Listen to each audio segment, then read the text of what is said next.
Okay, the last and not necessarily needed part in your computer is a graphics card. What a graphics card does is pretty much what it sounds like. It creates graphics for your computer. It creates the images you see on your computer screen is what a graphics card does.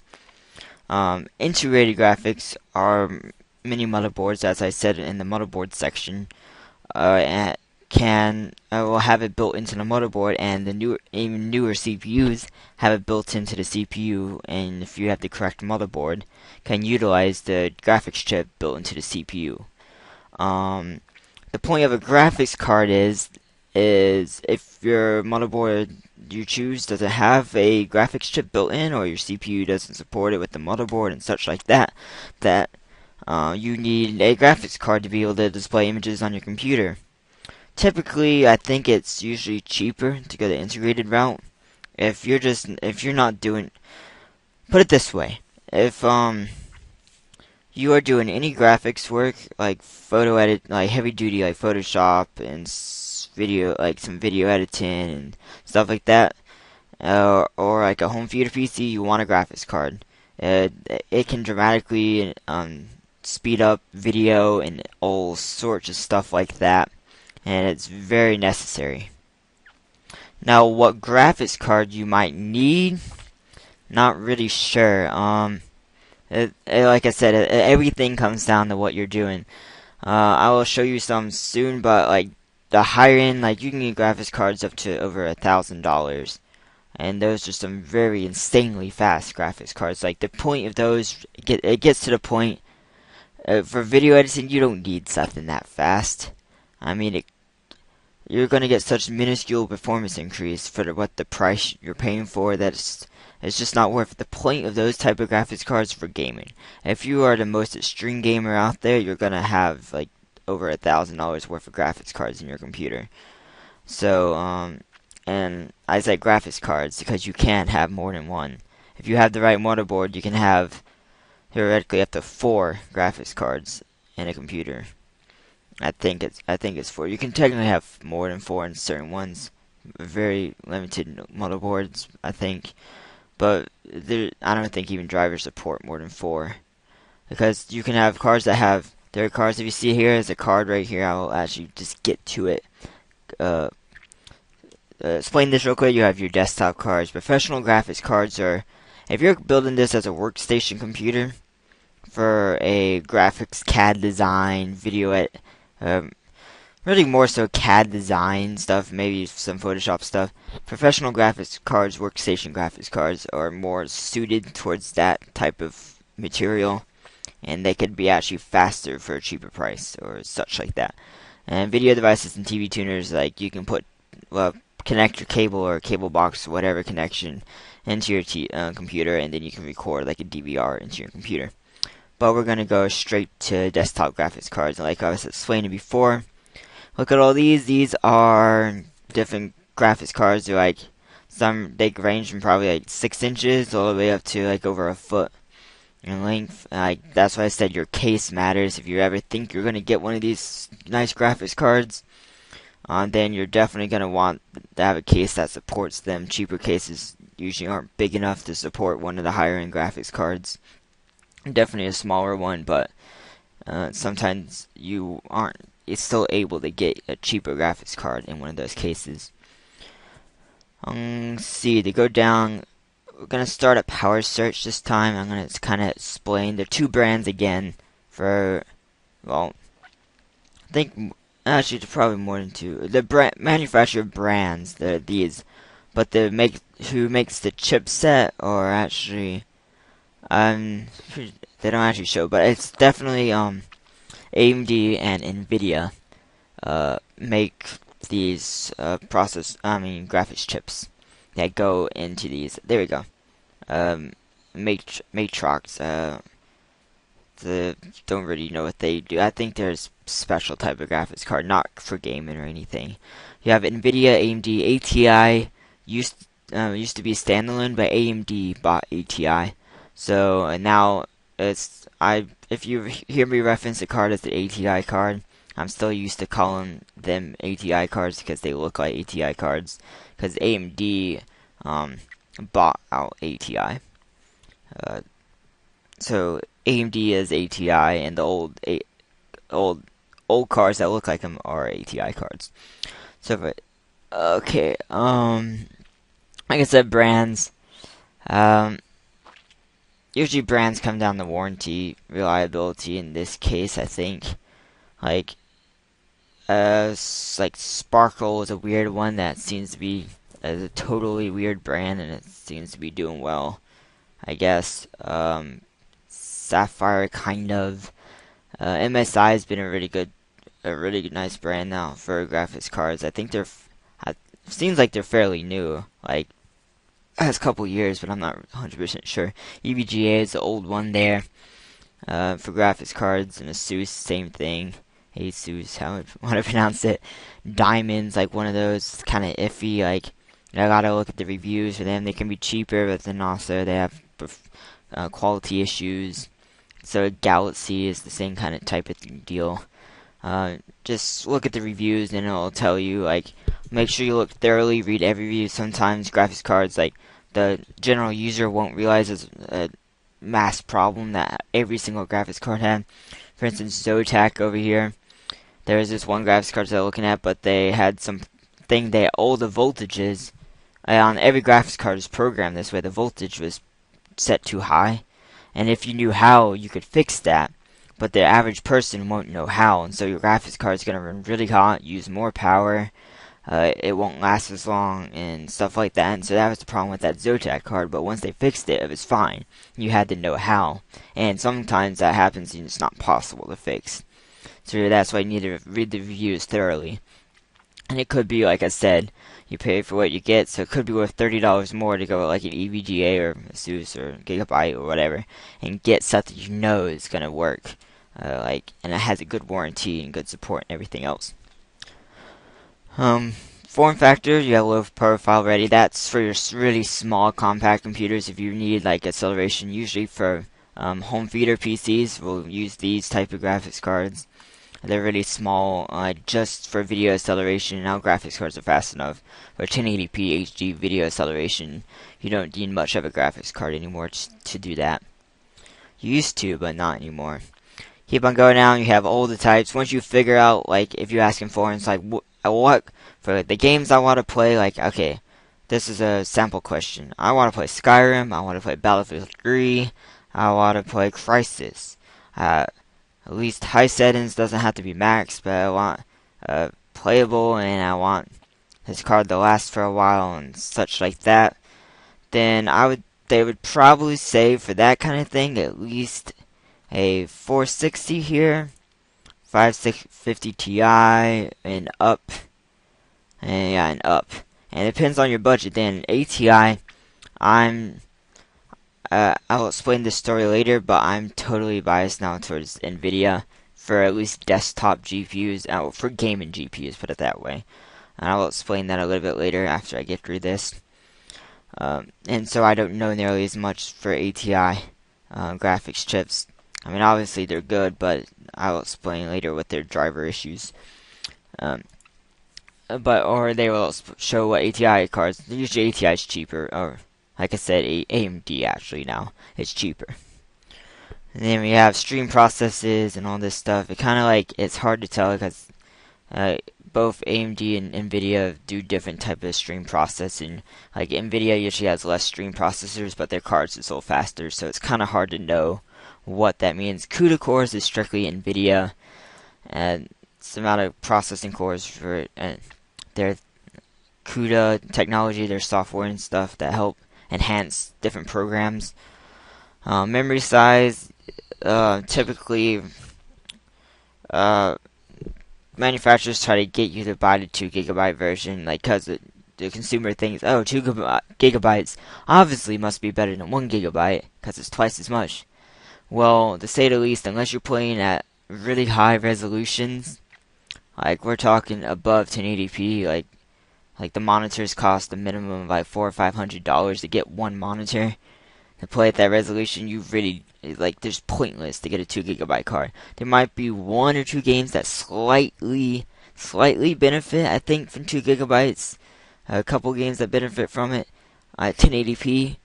But if you're not playing at 1080p, there's no reason to waste your money. You're wasting your money if you get a 2 GB graphics card. Like I've seen performance difference. Like at anything, you get like 2 frames per second more, but you're paying like $40, $50 more for the extra gigabyte of video RAM that you don't need. Like it really is pointless. Okay, like I said, typically if you're trying to game, don't get less than 512 megabytes, no matter what, uh, because that's good for it. You can play in 256 on older cards, but any newer game won't play well with that. You want at least 512, and that should be sufficient for most games at lower settings. Then a gigabyte for sure if you can. It depends on the graphics card speed. Like here, any of this 460 and up, they're probably gonna have a gigabyte, so you definitely want that if you get that kind of performance. It depends on the graphics performance. Like if you were to get this GT 610, which doesn't really play games too well, but does fine for video processing, then you don't really need 512 RAM unless it comes with it. A lot of them do come with it. It's the consumer trap, and they make you think it's faster with the extra RAM. But if it's a cheaper one, less video RAM, you might as well get that one instead, because your graphics card's not very fast in the first place, so you won't be able to take advantage of that extra video RAM. The memory interface, the higher this is, the better your games will play at higher resolutions. It gives the higher the bit width and memory interface, the larger the memory bandwidth you have. And the larger the memory bandwidth you have, the more performance you get at higher resolutions. I think you want at least, if I remember this right, 256 or more is best for 1080p and above. 192 can play it, but it's probably noticeable performance difference. And anything below 192, you won't want to play 1080p at, because you'll get a large performance hit. DDR3 memory 4 and 5 is just, I don't know if you can buy a modern one without GDDR5. I mean, that's not something as much to worry about anymore. You have the DirectX version. I don't know if you can even buy one. A good one, any new one should have DirectX 11, which is the newest technology. You need Windows 7 or up to use that. Okay, keep on going. HDMI ports. You gotta understand what ports are. HDMI, high def media interface. I hope you know what that is if you're building a computer. It's like DVI, but can also transfer for audio as well. It does video and audio. DisplayPort, I'm pretty sure does video and audio as well. Not 100% sure, but I'm pretty sure it does audio as well. It's a different connector, and I'm not sure why they added it. Something to do, I know Apple, I think, started using DisplayPort, and I guess it's one of those connectors, I guess. D-sub is also VGA, that's what it stands, it's another name for it. VGA is also D-sub, same thing. That's an older technology, but you can also get adapters from almost any of these, like DVI to VGA, HDMI to VGA. So if it doesn't have one of those and you need one, it's not necessarily necessary. You might don't let that make your decision. DVI, like I said, is digital video interface, and that's just video, no audio coming over DVI. Yeah, okay. TV out, yeah, you can have HDMI out, has special settings. Most any have that. If they have an HDMI, you can connect it to your TV. DVI, you can put a converter to HDMI and connect it to your TV. Anyway, like that. Max resolution, depends like how much, like, I think that's what, yeah, DisplayPort. That must be what it is for. You can get really high resolutions with DisplayPort versus you have to have dual link DVI to get this resolution, and regular DVI won't get that resolution. Stuff like that. 3D vision, you want to get on NVIDIA cards. Infinity is the AMD thing, multi-monitor, like triple monitors. Crossfire X is for AMD graphics cards and ATI. SLI is just NVIDIA. Like you said, three-way SLI of the quad SLI, and such like that. Cooler, you can have a fanless that has just a heatsink on it for like home theaters if you want it really quiet, and it uses really low power. It's the only way you can have a fanless graphics card. a water-cooled one, which gets really expensive and really fast when you do that. And with a fan, is your typical one. Those can get loud depending on what type of cooler you have. And the HDCP, I don't know if you can even buy one now that doesn't have this. Maybe really older ones. High def content protect high def content protection, I think is what it stands for. And that's the problem with my current monitor I have. Doesn't have that, and so I can't play Blu-rays on my monitor. I can play it on my projector because it does have that. But if you have an older monitor and you have put a Blu-ray computer player into your computer, just be warned you won't be able to play your Blu-rays on your monitor unless you're going to like a projector, a newer projector, because that will have that enabled. And I don't think I did click that. Let's just go back. Now that I explained all that, you typically have fan coolers. You typically have three types. You have a single slot cooler. I don't know if I can even find one of those. It's hard to find a single slot cooler anymore. That takes up one slot, and it could block out space on your motherboard. It could block another port because it's wide. I'm going to click on this one. It's a triple slot.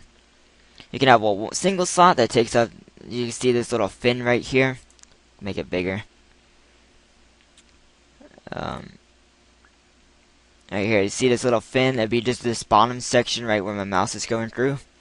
And that will be your single slot size card, and be that thickness, usually all the way across, this way. And then usually those are shorter cards as well because they don't need as much coolant. Then typically in the majority of cards are dual slot, so it has this one and this one, so can have more ports, or you have extra cooling ventilation and a bigger heat sink, which is usually necessary on these higher end graphics cards. And then this one's an exception.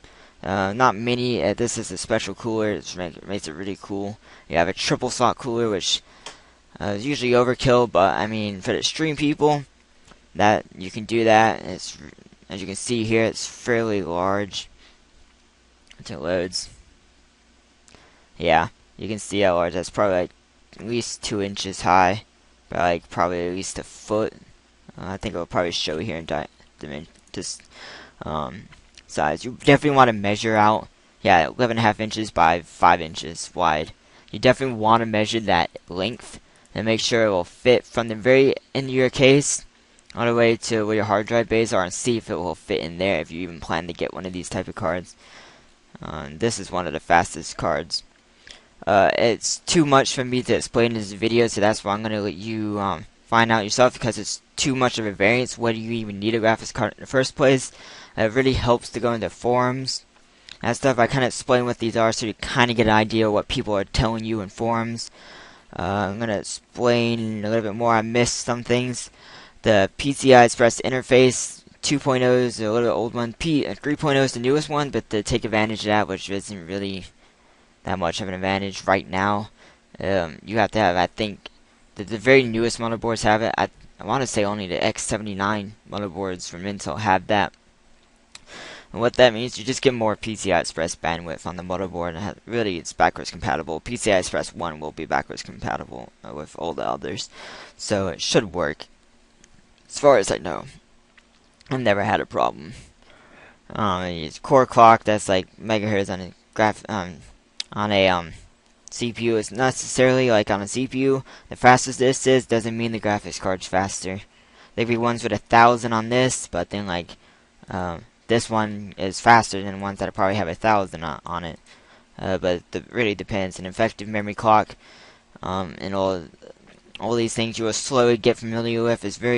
If you get familiar with these, it'll be much easier to understand all of what this can do, and like what ports are what, and like max resolution, SLI, can it do that, and like what all this means is that cooler can get 20% cooler than other cooler designs. Obviously, it's a lot bigger, so that would make sense.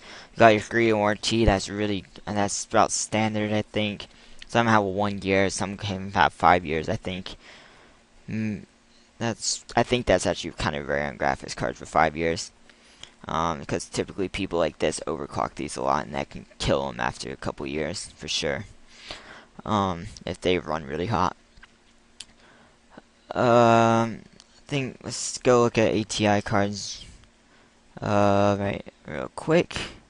or AMD. Like I said, I got them mixed up quite a bit. See, let's go to like the lowest price. Like sometimes you can get these at a lower price. Like these obviously got like $35, and that's these are